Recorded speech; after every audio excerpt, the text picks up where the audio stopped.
This सहावं conference सूत्र will now be recorded. चरक संहिता सूत्रस्थान अध्याय 10 सूत्र क्रमांक 6।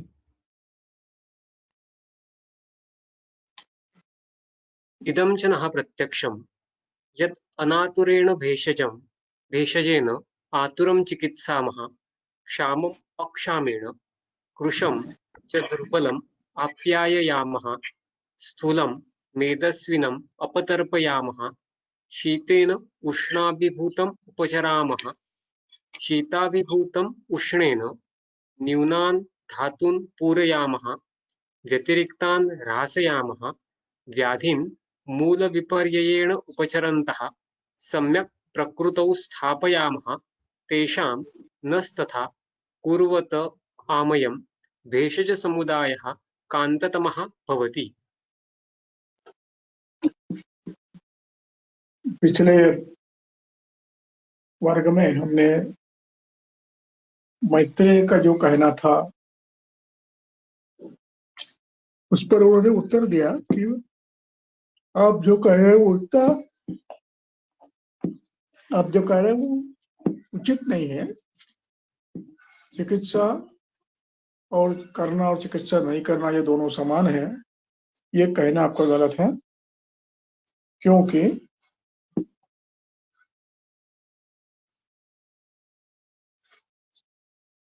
जो लोग बिना चिकित्सा किए भी ठीक होते हैं उनका हेतु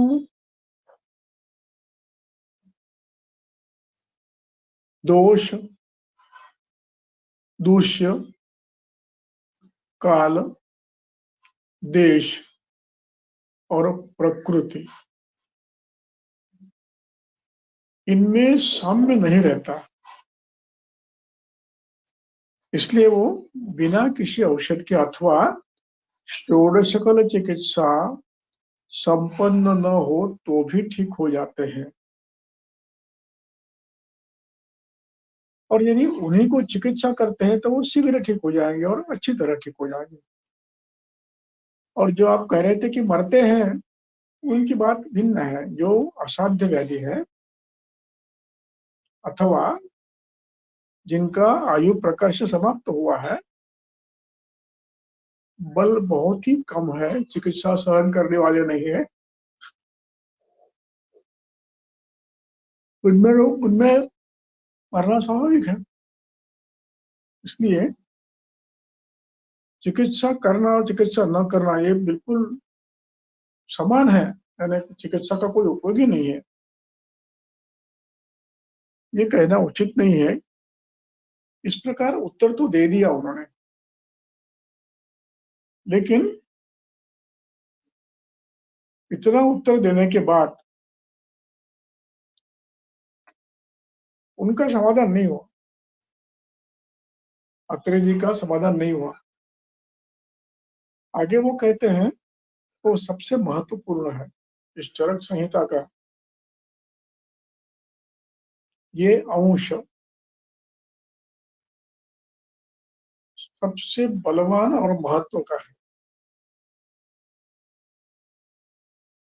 इसमें अब अत्रे जी साफ साफ शब्दों में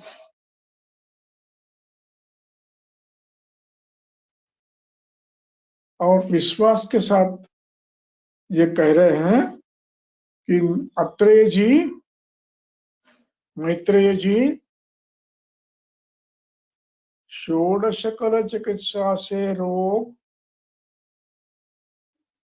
ठीक होते हैं, यह हमारा प्रत्यक्ष है।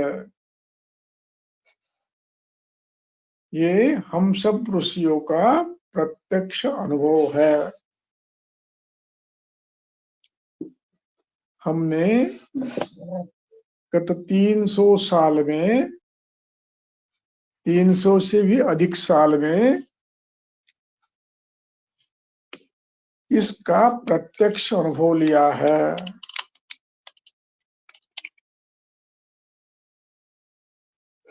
और उसके बाद हमने शास्त्र बनाया है।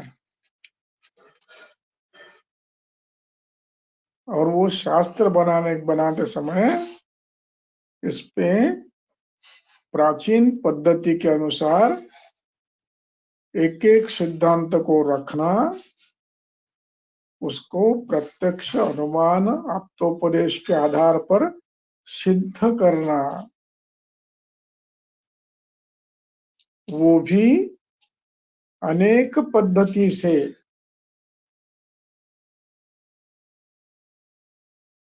और ये सब विद्वानों के सभा में होता था, ये पद्धति थी।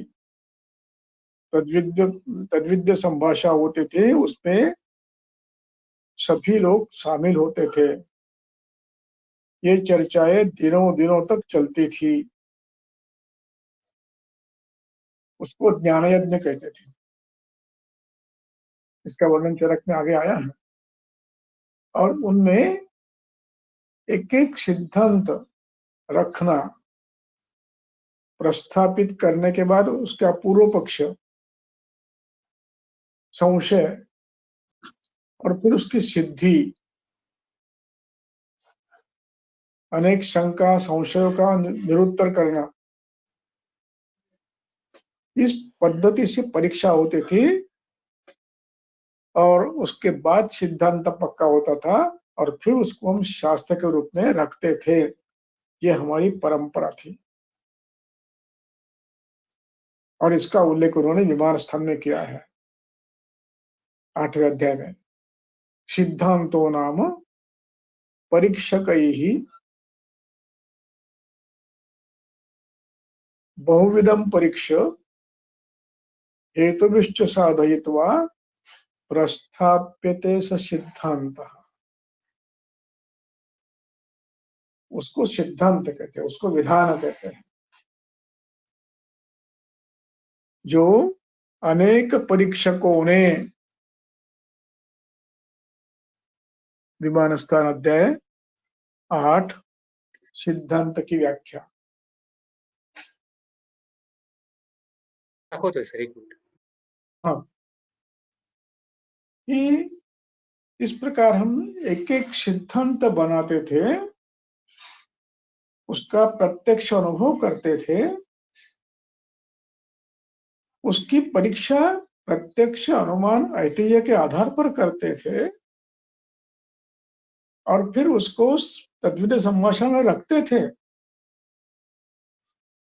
उस पर संशय व्यक्त होता था, पूर्व पक्ष होता था, प्रतिज्ञा होती थी, पूर्व पक्ष होता था, संशय होता था, उसकी सिद्धि की जाती थी। और उसमें सभी विद्वान, संस्कृताचार्य, प्रमाणाचार्य, साहित्याचार्य सभी रहते थे। और उसके बाद उस सिद्धांत प्रस्तावित होता था। जैसे उदाहरण के लिए एक सिद्धांत बना, दोषा एव हि सर्वेषां रोगाणां एक कारणम। ये सिद्धांत तब बना जब दोषों की चिकित्सा करने के बाद रोग स्वयं शांत होता, ऐसा सभी निज विकारों में देखा, साध्य विकारों में देखा।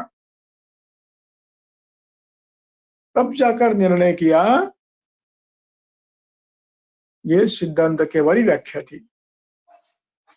और इस पे देखिए, परीक्षक ही अनेक परीक्षक है और ये सभी परीक्षक एक जगह नहीं रहते थे, ये वन में घूमते थे अपने अपने क्षेत्र में। आज से तो हिमाचल।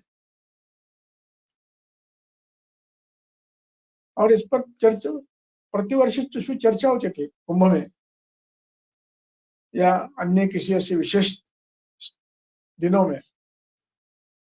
हिमालय के एकत्र होकर चर्चा करते थे, ज्ञान यज्ञ चलता था, सभी ऋषि महर्षि आते थे और सभी अपना अपना मंतव्य परीक्षा के बाद रखते थे। और बहुविधम परीक्षा, परीक्षा भी कैसे होती थी, अनेक पद्धति से होती थी। कैसे होती थी वो बाद में बताऊंगा। बहुविधम परीक्षा, हेतु विश्व साधयित्वा, हेतु यानी प्रत्यक्ष, अनुमान, ऐतिह्य, इनके आधार पर सिद्ध करके रखते थे और उसके बाद उससे करते थे, फिर उसके बाद उसको सिद्धांत के रूप में माना जाता था।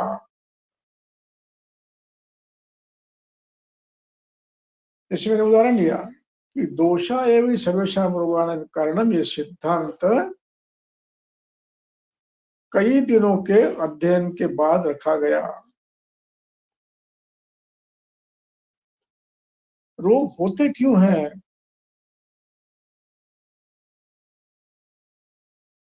इसका कारण ढूंढते ढूंढते वो ऐसे अवस्था पे आए, ये महाभूतों का एक समुदाय है जिसका नाम श्लेष्मा है, महाभूतों का एक समुदाय है जिसका नाम पित्त है, और शरीर में विकृत होने वाला पंचमा भूतों का एक अवस्था है जिसमें शरीर रुक्ष, लघु, खर, परुष, विशद होता था, और इस अवस्था में व्याधि होती थी। इसको नाम उन्होंने वायु दिया। और इन तीनों की चिकित्सा करने ये तीनों दोषों, इनको व्याधि दोष का नाम दिया क्योंकि ये महाभूत संग्रह व्याधि को, निर्मल धातुओं को दुष्ट करने में सक्षम था, इसलिए उसको नाम दोष दे दिया। और जब ये दोष विकृत होते थे, व्याधि करते थे, उनको नाम मल दे दिया। और इनकी विपरीत चिकित्सा करने से, यानी दोषों के जो गुण बड़े हैं उनको कम करने से रोग शांत होता है। दोष तो शांत होते ही है, लेकिन दोष शांत होने के साथ साथ रोग भी शांत होता है। ये ध्यान में आया, और ये सबके ध्यान में आया, सभी ऋषियों के। तब जाकर उन्होंने सिद्धांत बनाया दोषा एवं सर्वेषां।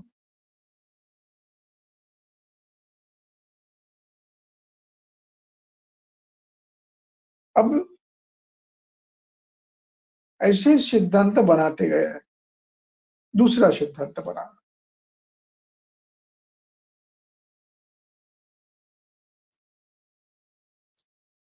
शरीर में एक अन्नवह नाम की एक संस्था है जो अन्न का परिणमन करता है, और ये परिणमन का कार्य जो करता है उसको अग्नि कहते हैं।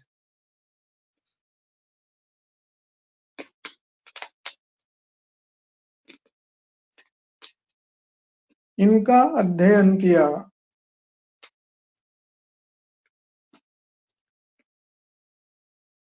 और सिद्धांत बनाया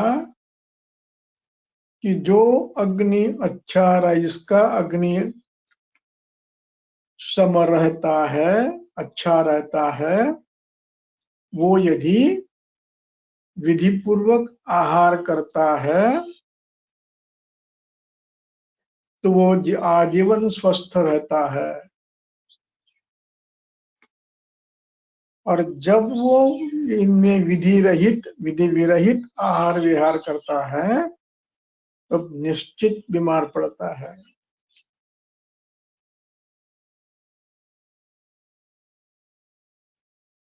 इसलिए उन्होंने निश्चय किया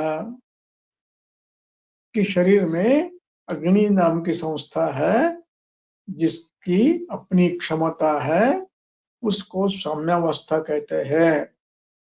ये साम्यावस्था रखना अनिवार्य है, और यदि ये बिगड़ती है तो आरोग्य बिगड़ता है। ये दूसरा सिद्धांत रखा।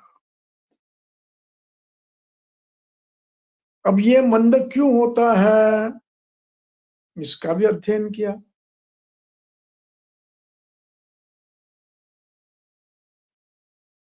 उनको अनेक कारण मिले, उसका वर्णन ग्रहणीय अध्याय में किया है। और उन कारणों को जैसे जैसे दूर करोगे और अग्निदीप्त करोगे वो ठीक होता है। इस प्रकार अग्निर्मूलम पुंसाम ये सिद्धांत बनाया। आयु वर्ण बल स्वास्थ्य उत्साह उपचय प्रभा अग्निस्तेजो प्राणाः सर्वे देहाग्नि हेतुकाः ये सिद्धांत बनाया। कब बनाया? जब ये देखा कि अग्नि जिसका अच्छा है, युक्ति में भोजन करने के बाद बिना कष्ट के प्रतिदिन परिणमन होता है, और ऐसे व्यक्ति में बल वर्ण पौरुष तेज प्रभा शुक्र सब उत्तम होता है। और जब ये बिगड़ता है तब बल क्षय होता है, वर्ण क्षय होता है, स्वर क्षय होता है, आरोग्य जाता है, दोष विकृत होते हैं। ये देखा उन्होंने, तब जाकर सिद्धांत बनाया अग्नि मूलम पुंसाम तस्मात् मूलम अग्निर्मूलम निरुच्यते, ये सिद्धांत बनाया।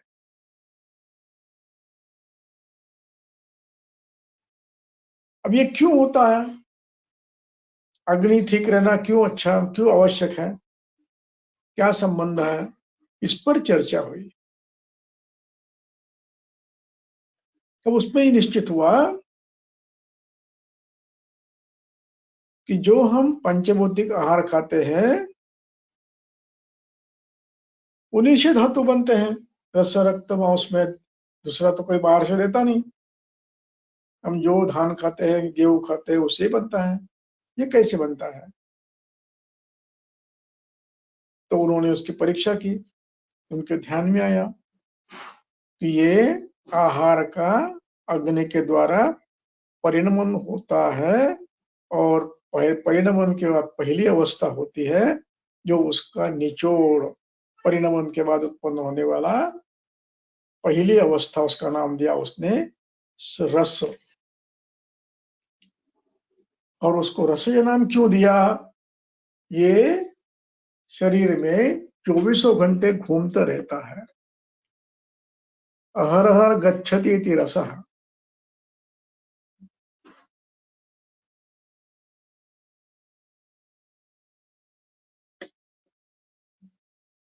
अब जब ये प्रक्रिया अच्छी होती है तो उन्होंने देखा कि उसके बाद फिर शरीर में रक्त भी बनता है, फिर मांस भी बनता है। कहाँ से बनता है? इसी आहार से बनता है। मेद बनता है, किससे बनता है? इसी आहार से बनता है। फिर अस्थि बनता है, किससे बनता है? इसी आहार से बनता है। फिर मज्जा बनती है, किससे बनता है? इसी आहार से बनता है। फिर शुक्र बनता है, किससे बनता है? इसी आहार से बनता है।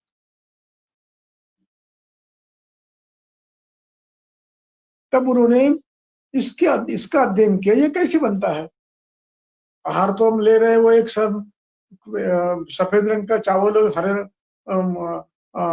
शाव रंग का गेहूं और पीले रंग की दाल, फिर ये इतना बनता कैसा है?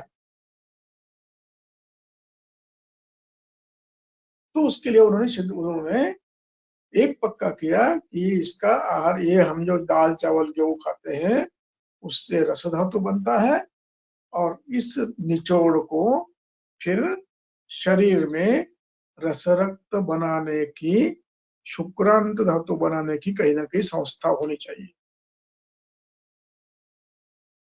उसका अध्ययन किया, उनको नाम दिया। इस प्रकार लगभग पूरी एक पीढ़ी 400 साल के उम्र की, और जिनको रसायन के द्वारा थोड़े से अधिक भी आयु मिली थी, उन्होंने इस प्रकार इस शास्त्र को धीरे धीरे धीरे प्रकट किया और अंत में सिद्धांत बनाया कि विधियुक्त आहार ही इस अग्नि का संरक्षण कर सकता है, अन्यथा अग्नि मंद होता है। ये सिद्धांत बनाया, उसकी परीक्षा की। जब जब लोगों ने विधि का त्याग किया तब तक व्याधि हुआ, और जब जब होने वाली गलतियां बंद कर दी, विधियुक्त आहार शुरू किया, तब तब रोग ठीक होने की प्रक्रिया शुरू हो गई।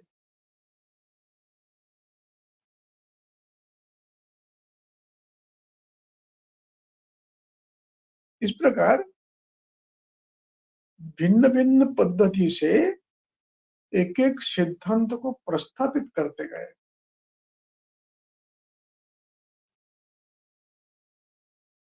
और उसके बाद फिर ये चिकित्सा का शास्त्र बनाया, तंत्रोक्तम विधिमा स्थिताः। और इसमें सबसे बड़ा सिद्धांत लगाया था, सामान्यम वृद्धि कारणम ह्रास हेतु विशेषस्य। जो बड़े हुए दोष बढ़ते हैं, दोष तो समान गुणों के सेवन से बढ़ते हैं, और उनका क्षय करना है तो हेतु बंद करते हुए उनके विपरीत गुणों का प्रयोग करना पड़ेगा। ये सिद्धांत उन्होंने लिया और उसका प्रत्यक्ष अनुभव करते हुए ये निर्णय किया कि दोषों की चिकित्सा उनके बड़े हुए गुणों के विपरीत, यानी कि हेतुओं के विपरीत करते हो तो व्याधि शांत होता है। इस सिद्धांत पर आए। ऐसा अध्ययन सभी ऋषियों ने अपने अपने स्थान में सालों साल किया। प्रतिवर्ष इकट्ठे हुए, अपने अपने अनुभव बताए, चर्चा की, और इन एक एक सिद्धांत बनाते गए। और ये प्रक्रिया हुई है।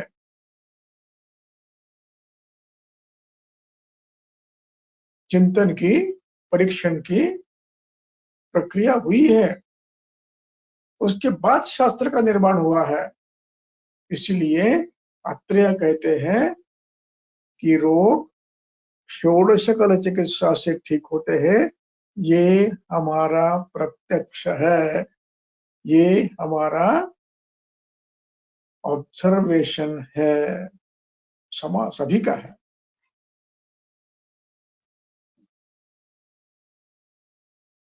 रोग जब निर्माण होते हैं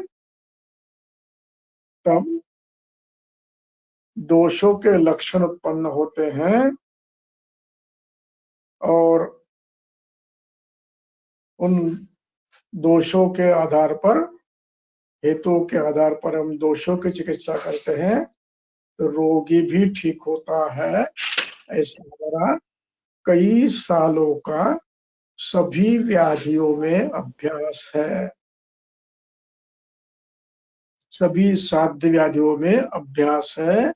इसलिए हम जोर से कहते हैं कि इदम जनः प्रत्यक्षम, षोडश कल चिकित्सा से साध्य रोग ठीक होते हैं, ये हमारा प्रत्यक्ष है। इतने जोर से बता रहा है। ये मनगढ़ंत नहीं है मैत्रेय। तल्लिंगत्वात् दृष्ट फलत्वात्, प्रत्यक्ष देखा है, फल देखे हैं। इसलिए षोडश कल चिकित्सा से रोग ठीक, साध्य रोग ठीक होते हैं। ये हमारा कई सालों का, सभी सज्जनों का, विद्वानों का अनुभव है। ये जोर से कहा। और फिर बताइए, हम षोडश कल चिकित्सा करते हैं, यानी क्या करते हैं? उत्तम वैद्य, उत्तम औषधिया, उत्तम परिचारक और उत्तम रोगी हो तो हम क्या करते हैं? और रोगी ठीक करते हैं षोडश कल से, उसका वर्णन कर रहे हैं। वो कहते हैं अब यद अनातुरेण भेषजेन, दोनों की तृतीया है। आतुरेण भी तृतीया है और भेषजेन भी तृतीया है। अनातुरेण शब्द का अभिप्राय है विधि विरहित आहार, विधि विरहित विहार, विधि विरहित आचार। उसकी टीका देखो, अनातुरेण इति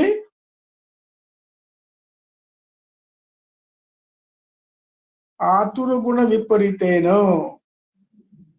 आतुरम चिकित्सामः। आतुरम का अर्थ है विधि विपरीत भोजन, विधि विपरीत आहार, विधि विपरीत आचार। ऐसे आतुरेण,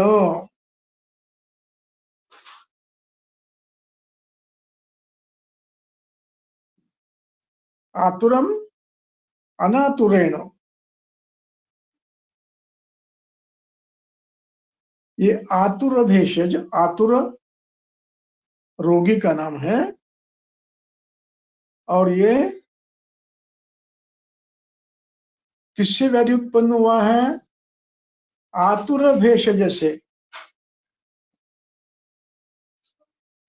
आतुर भेषज का अर्थ व्याधि करने वाले भेषज, औषधि यानी आहार। उसको हम अनातुरेण, अनातुरेण का अर्थ है विधियुक्त आहार, विहार और भोजन और आचार।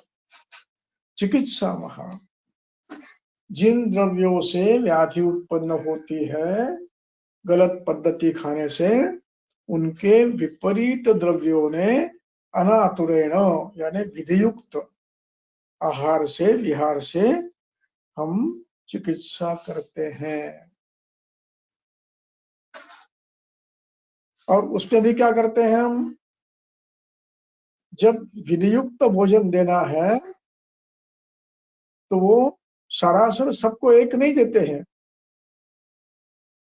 तो क्षामम अक्षामेण, क्षाम शब्द का अर्थ है अपतर्पित, जिसका अपतर्पण हुआ है।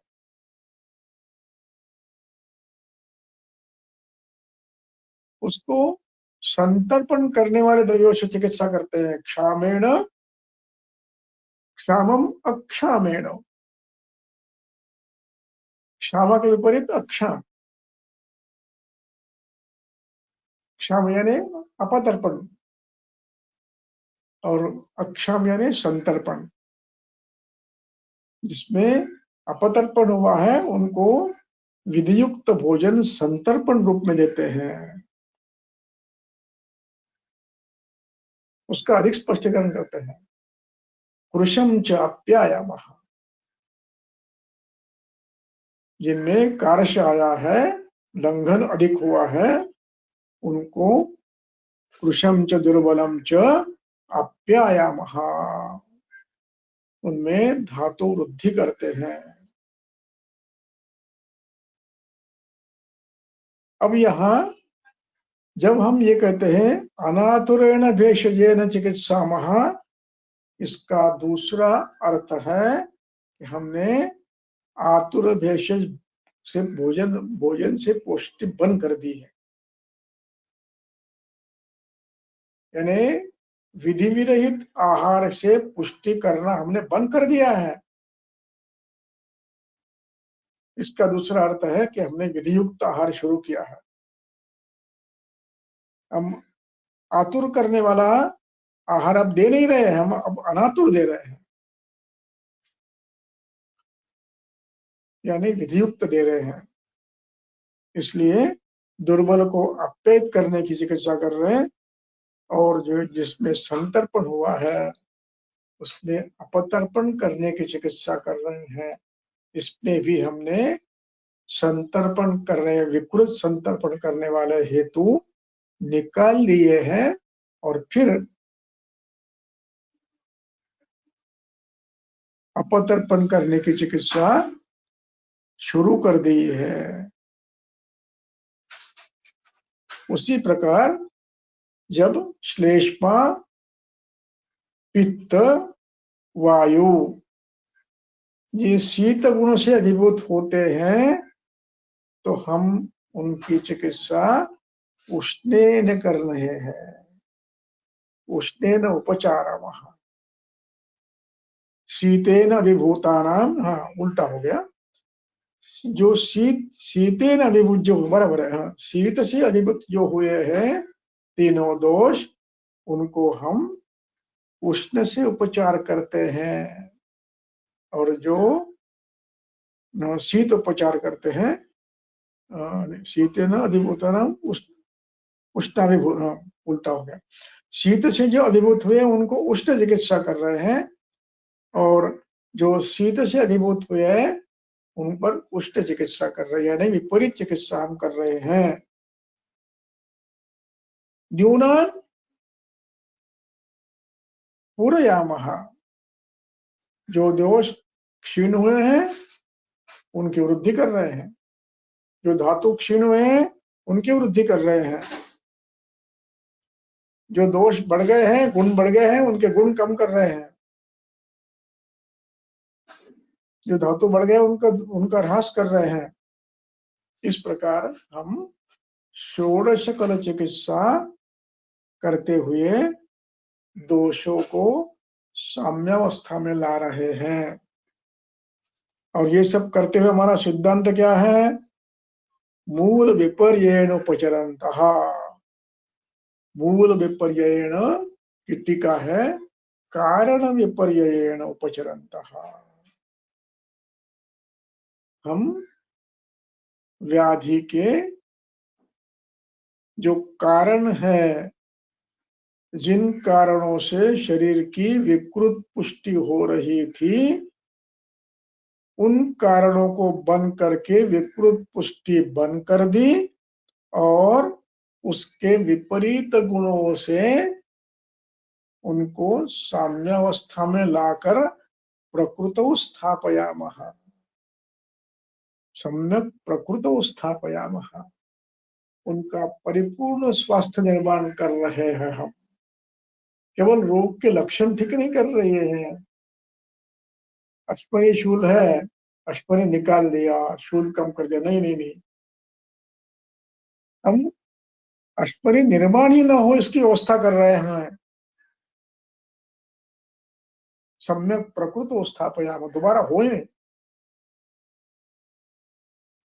और इस प्रकार करने से षोडश कल चिकित्सा से रोगी ठीक होता है, ये हमारा प्रत्यक्ष है। Is it not an evidence based science? Yes, it's evidence based science. अब आगे कहते हैं,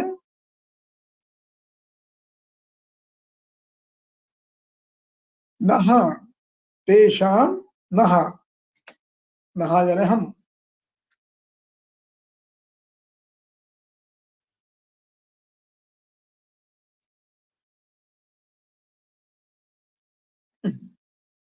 हमारा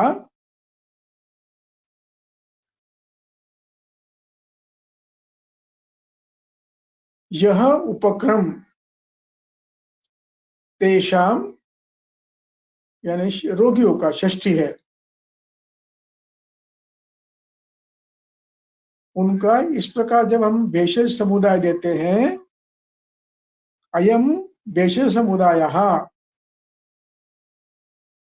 तथा कुर्वता, तथा कुर्वता यह शब्द जोड़कर पढ़ना है, तथा कुर्वता, ये कुर्वता कुर्वंती शब्द पद है, उसका अंत्य निकाल के कुर्वत कर दिया, उसको त प्रत्यय लगाकर, और उसका ये गच्छत के समान तृतीय एक वचन हुआ है, ये कंटिन्यूअस प्रेजेंट टेंस है, वकाधावी है।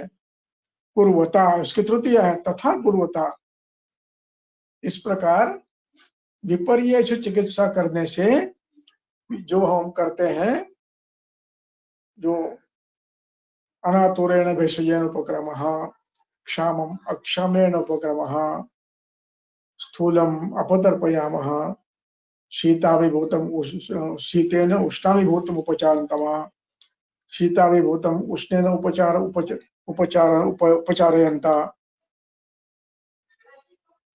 शीताभिभूत उष्ण से, उष्णाभिभूत शीत से, ऐसे उपचार कर रहे हैं। जो ठीक बड़े हैं उनको कम कर रहे हैं, जो क्षीण है उनको बढ़ा रहे हैं। इस प्रकार ये व्याधि के मूल के विपरीत चिकित्सा करते समय अयम भेष समुदाय, इसको कहते हैं भेष समुदाय। अयम भेष समुदाय कांततमो भवति, ये सर्वोत्तम चिकित्सा है। कांततमो की टीका देखिए, कांततमो विकार प्रशमकत्वेन अभिष्टतमः, तरतम से देखा गया तो इष्ट, इष्टतर, इष्टतम, ये सर्वोत्तम चिकित्सा पद्धति है।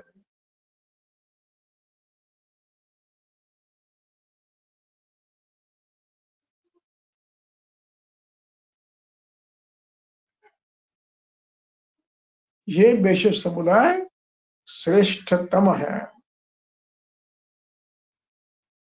कुछ उपाय अन्य भी हो सकते हैं, वो कांततर है, कुछ अन्य हो सकते हैं वो कांत है, लेकिन जो हम कह रहे हैं वो कांततर है।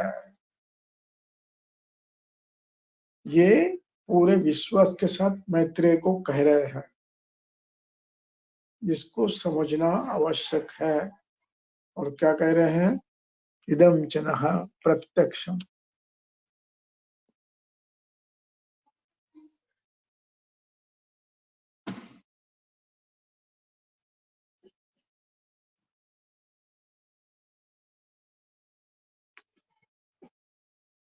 माइक बंद झाला होता का?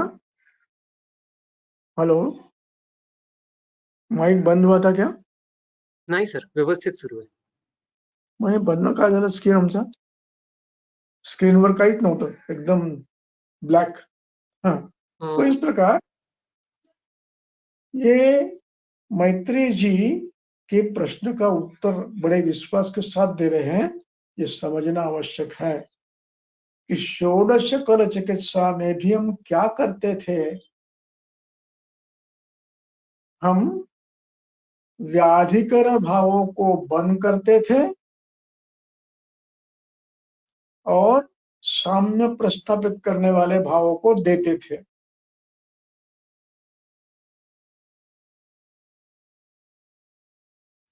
और इसकी पद्धति में उसका विस्तार किया।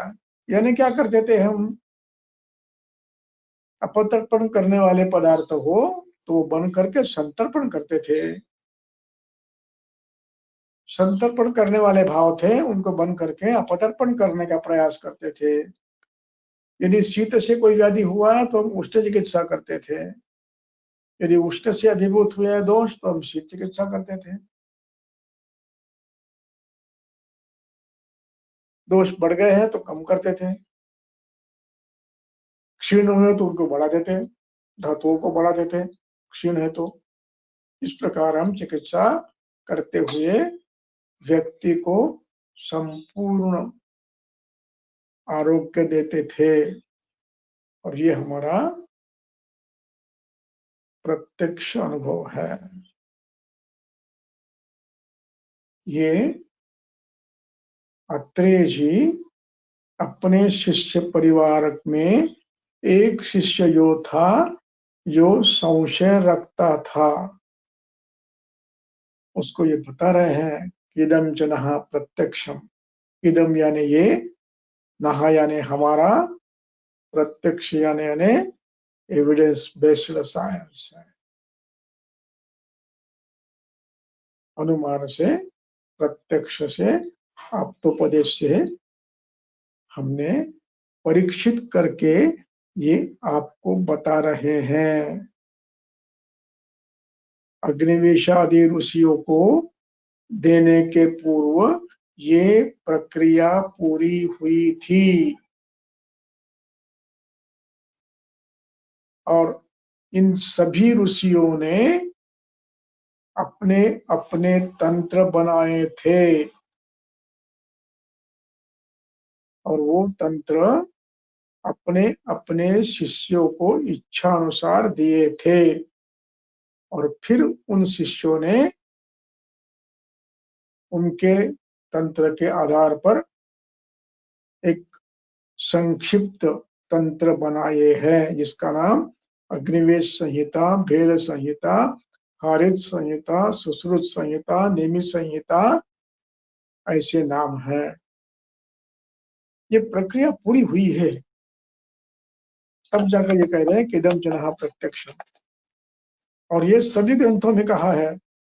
काश्यप ने तो बहुत जोर से कहा है, अष्टांग संग्रह ने जोर से कहा है, स्वंसम तंत्राणि चक्रिरे स्थित्यतम वेदस्य। अजुर्वेद को स्थिर रखने के लिए ऋषियों ने अपने अपने तंत्र बनाए और फिर उन तंत्रों को शिष्यों को दिया। कैसे बनाए? तपस्या,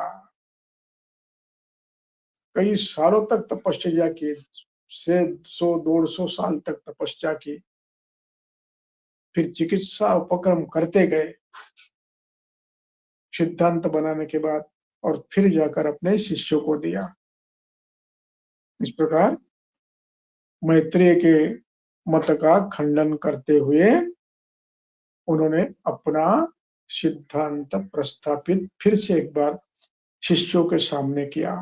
इस प्रकार अब इसके बाद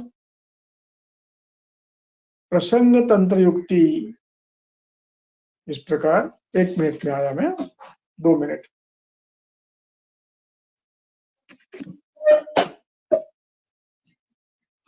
This conference will now be recorded.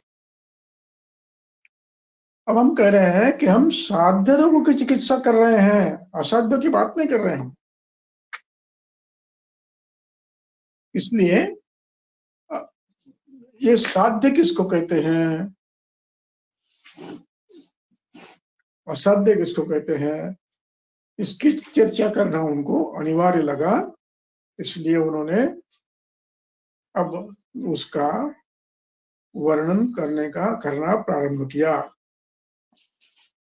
इसलिए पहला वाक्य है उनका,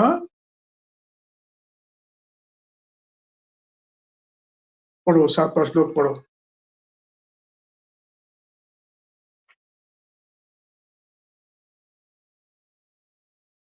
चरक संहिता सूत्रस्थान अध्याय 10 सूत्र क्रमांक 7। भवन्ति च अत्र साध्य असाध्य विभागज्ञः ज्ञानपूर्वं चिकित्सकः काले च आरभते कर्म यत् तत् साधयति ध्रुवम्। अर्थ विद्या बस अंतिम पंक्ति महत्व की है, तत् साधयति ध्रुवम यत् कर्म काले आरभते। कर्म ये द्वितीय है, कर्म शब्द में अनुस्वार नहीं आता है, द्वितीय। कर्म कर्मणि कर्माणि, कर्म कर्मणि कर्माणि, द्वितीय एक वचन, उसमें अनुस्वार नहीं आता वनम के जैसा या रामम के जैसा। तो यत् कर्म काले आरभते चिकित्सक, चिकित्सक करता है, इसलिए उसकी प्रथमा की है। योग के समय पे चिकित्सक प्रारंभ करता है, तत् साधयति कर्म साधयति ध्रुवम, वो उस कर्म का निश्चित फल प्राप्त करता है, उसका कर्म सिद्ध होता है। कब? लेकिन जब चिकित्सक ज्ञानपूर्वक चिकित्सा करता है तब। अब यह ज्ञान दो प्रकार का है, यहाँ अपेक्षित ज्ञान भिन्न है, अन्य ज्ञान भी है, वो बाद में बताता हूं। साध्य साध्य विभागज्ञ। साध्य क्या है? रोगी साध्य है, व्याधि साध्य है या नहीं, ये ज्ञान पहला आवश्यक है। साध्य और असाध्य विभागज्ञ। जिसको साध्य और असाध्य समझता है, वो समझते हुए साध्यत्व असाध्यत्व समझते हुए साध्य व्याधि की ज्ञानपूर्वक चिकित्सा करता है, उसको निश्चित सिद्धि मिलती है।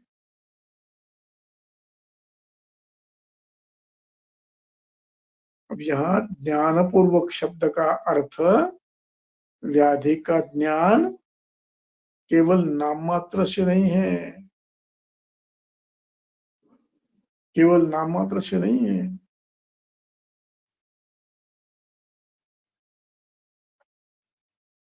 तो यहाँ पर ज्ञान शब्द से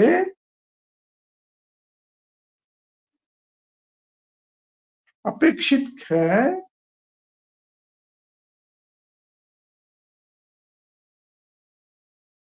रोग के हेतु क्या है।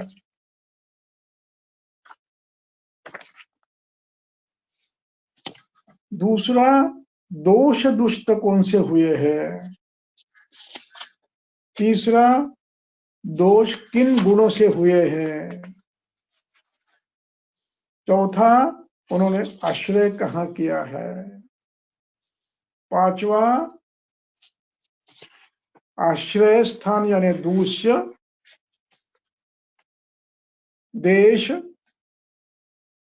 काल और प्रकृति, इनमें साम्य है क्या।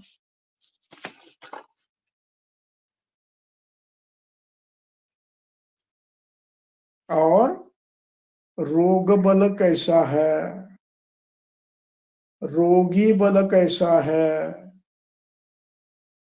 इन सब का ज्ञान प्राप्त करके साध्य व्याधि की चिकित्सा समय पर करता है, युक्ति युक्त करता है, वो निश्चित सिद्ध होता है, निश्चित होता है। देखिए अध्याय 20 निकालिए।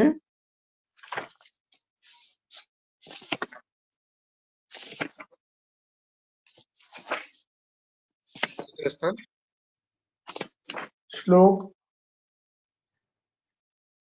22।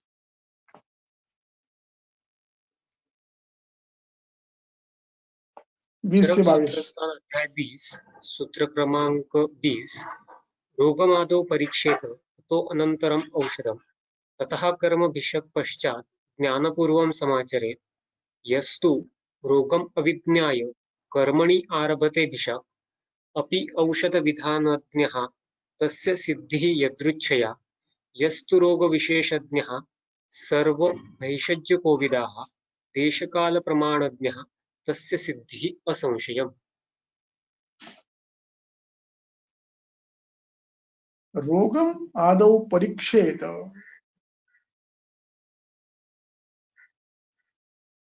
पहले रोग की परीक्षा करो।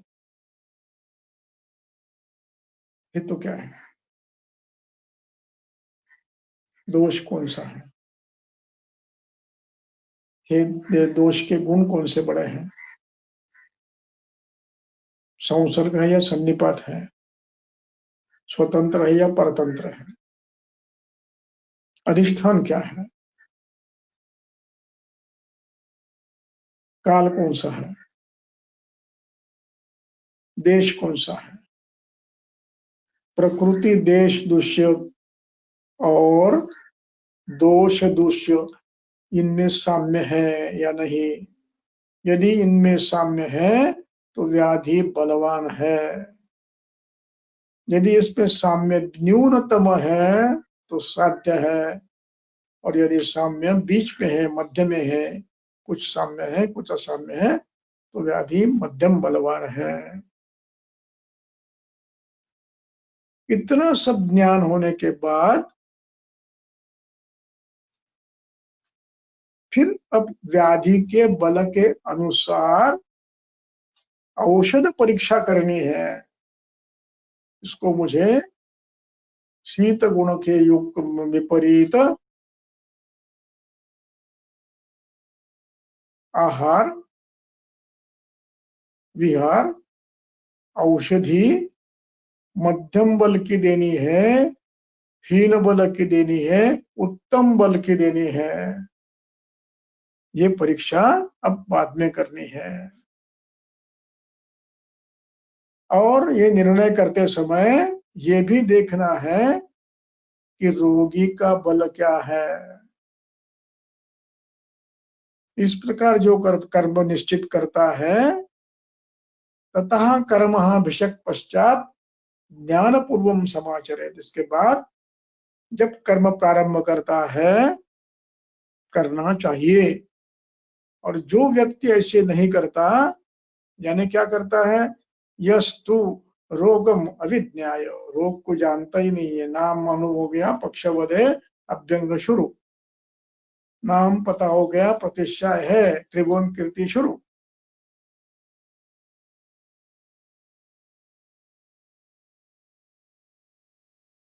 कर्माणि आरभते भिषक तस्य सिद्धि यदृच्छया, उसको यश मिलता है, लेकिन यदृच्छा से। यदृच्छा से अर्थ है कभी कालवश, कभी देशवश, कभी औषधिवश, कभी आहार में परिणाम अचानक हो गया, पेशेंट ठीक होता है, उसको लगता है मैंने किया। अब कभी कभी औषधि लागू पड़ जाती है, तो उसको मिलने वाली सिद्धि ये औषध विधानज्ञ है, लेकिन सिद्धि यदृच्छा मिलती है। किंतु यह यानी जो चिकित्सक रोग विशेषज्ञ है, यानी रोग के पृथक पृथक भाव को जानता है, विशेषस्तु पृथक प्रकृत, हेतु जानता है, दोष जानता है, दोषों के गुण जानता है, दोषों की अवस्था जानता है, साम है निराम है, स्वतंत्र है परतंत्र है, बल क्या है वो जानता है दोषों का। और दोष दूष्य का साम्य है क्या है या नहीं ये जानता है। दोष दूष्य के साथ साथ काल का साम्य है क्या ये जानता है। दोष दूष्य काल के साथ देश का साम्य है क्या ये जानता है। दोष दूष्य देश काल के साथ प्रकृति साम्य है क्या, बल प्रकृति का बल समान ये समान है क्या ये देखता है। और यदि ये मृदु मध्य उत्तम बल है तो उसके अनुसार फिर औषधियों का चयन करता है रोगी के बल के अनुसार। ऐसे व्यक्ति जो औषधि चयन के समय संशय विरहित है और सर्व भैषज्य को विद है, और उसको ये पता है कि किस औषधि के गुण कितने मात्रा में तरतम भाव से उत्तम है, कोई शीततर है, कोई शीततम है, मधुरतर है, मधुरतम है, ये सब जानता है अपने अपने कर्म के गुणों के साथ उसको। और देश काल प्रमाणज्ञ, उसको देश का ज्ञान है,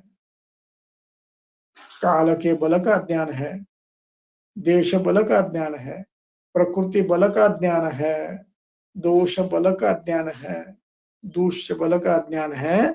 उसको मिलने वाली सिद्धि ये निसंशय होती है, यानी कभी मिलेगी कभी नहीं मिलेगी ऐसे नहीं होता है, मिलती ही है। किस विषय में? साध्य रोगों में। इसलिए साध्यासाध्य विभागज्ञ ज्ञानपूर्वम समाचरे। साध्यासाध्य पहचानता है, रोग का ज्ञान ठीक करता है और योग्य काल में चिकित्सा प्रारंभ करता है। कहाँ रुकना है, कहाँ चिकित्सा बदलनी है। अपतर्पण हो गया, अब संतर्पण करना है। रुक्षण हो गया, अब स्नेहन करना है। काले चारवते कर्म, उसको निश्चित यश मिलता है। ये अत्रेय जी अपने अनुभव के बाद कह रहे हैं, बिना अनुभव के नहीं कह रहे हैं। उन सबका अनुभव है 100-150 साल का, तब जाकर सिद्ध कर रहे हैं।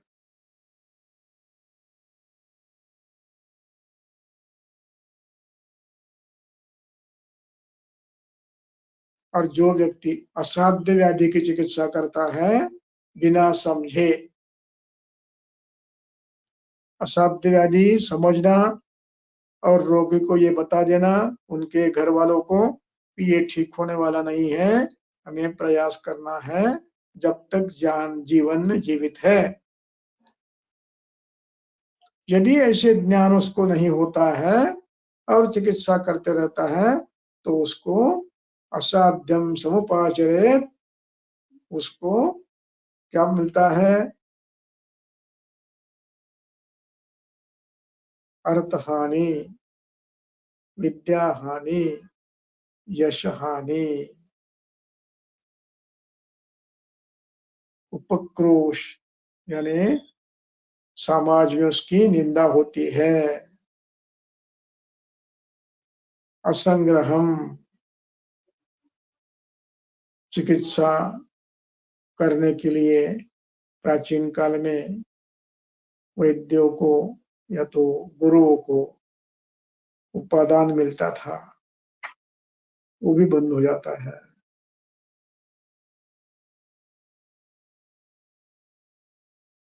असंग्रहम उपक्रोशम प्राप्नुयात नियतम, ये इतनी हानि निश्चित होती है उसकी।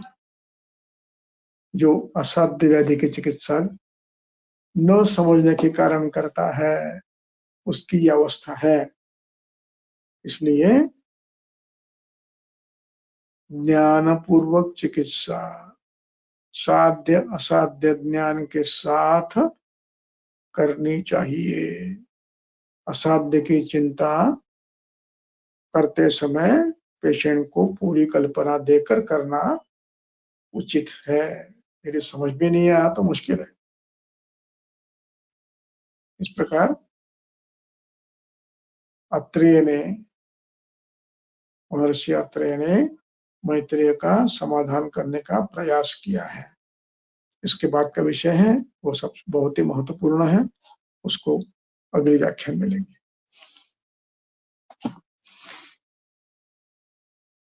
बोलो, कुछ प्रश्न?